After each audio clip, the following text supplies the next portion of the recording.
Assalamualaikum warahmatullahi wabarakatuh.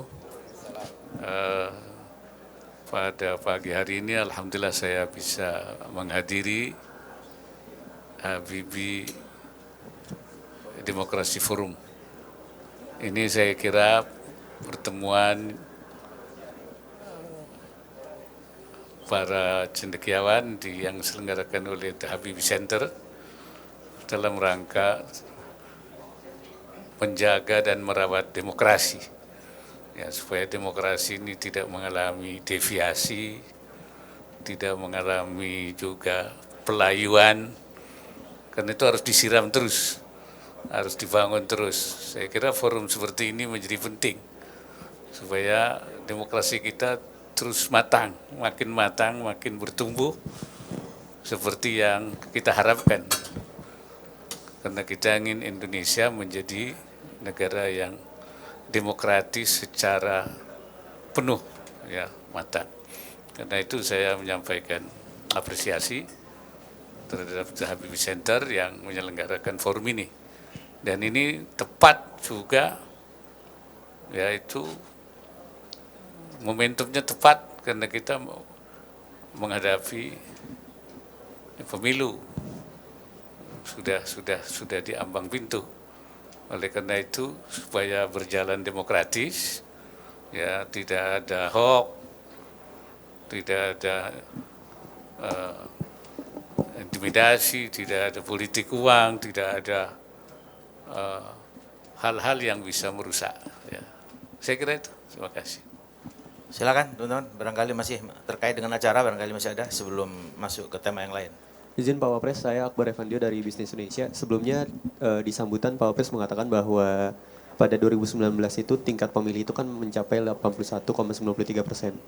Sedangkan di 2024 itu beberapa survei mengatakan bahwa kemungkinan masyarakat yang memilih golput itu cukup meningkat di 33%. Alasannya juga karena indeks demokrasinya menurun dan tingkat kecurangan pemilu menjelang tahun-tahun politik belakangan ini. Kira-kira dari pemerintah sendiri imbauannya seperti apa dan strateginya seperti apa? Dan kemudian yang kedua terkait isu Pak Wapres akan melakukan makan siang bersama dengan Cawapres, itu kira-kira apa akan jadi dilakukan ya Pak? Itu aja sih Pak. Saya kira kalau soal partisipasi, ya, kita harapkan memang ada peningkatan, ya, dalam arti positif, ya, kesadaran untuk ikut berpartisipasi supaya hasil pemilu itu lebih legitimit, ya, sehingga diikuti oleh jumlah yang besar, ya.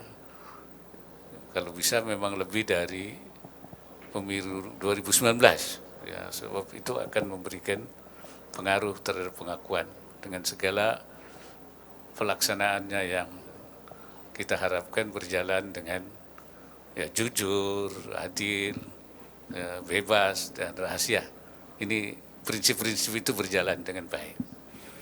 Mengenai pertemuan itu memang semula dirancang untuk bertemu, tapi para cawapres itu kan sibuk semua. Nah, apakah masih ada? Kita lihat saja. Apa masih memerlukan itu untuk dilaksanakan? Apa tidak? Kita lihat situasinya. Ada target nggak sih Pak untuk pemilih di 2024 naik berapa persen atau mencapai berapa persen? Saya kira belum ada hitung-hitungan yang diharapkan itu justru melebihi, ya, partisipasi di tahun 2019. Barangkali itu mengenai berapanya, jangan sampai justru menurun. Nah, kalau menurun ini berarti ada ketidakpercayaan masyarakat. Itu perlu kita, ya, prihatinkan kalau itu sampai terjadi. Ya, itu berarti ada keprihatinan kita, ada kekurangan ketidakpercayaan masyarakat. Saya kira.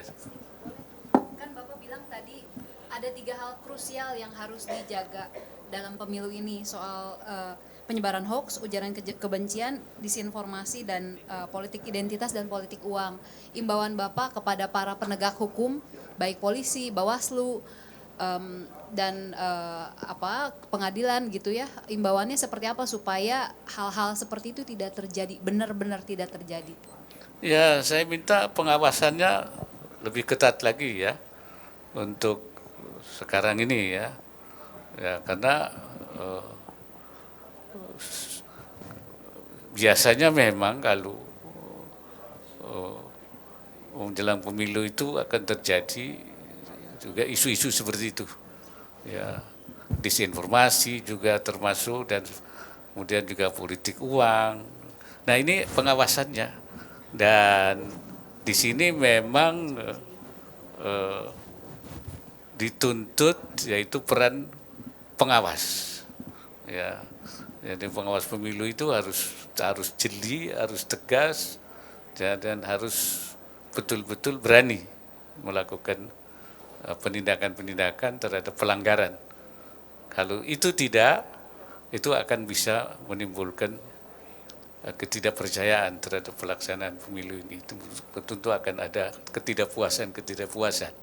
Saya kira itu yang harus dijaga betul. Pak Wapres, dari salah satu calon Caimin itu mengatakan bahwa dia berharap agar seluruh gerakan Islam ini bersatu. Dan tanggapan Pak Wapres itu gimana? Apakah hal ini itu sebagai upaya mempolitisasi suatu agama tertentu atau bagaimana? Nah, saya kira kalau cuman ajakan saja itu, ya jangan jadi isu kampanye ya. Jangan jadi isu kampanye ya. Jadi jangan membawa agama nanti masuk ke wilayah identitas.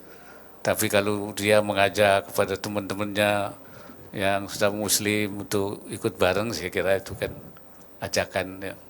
Tapi jangan nanti masuk dalam tema-tema kampanye. Dan itu bisa nanti dianggap masuk ke wilayah identitas. Saya kira itu.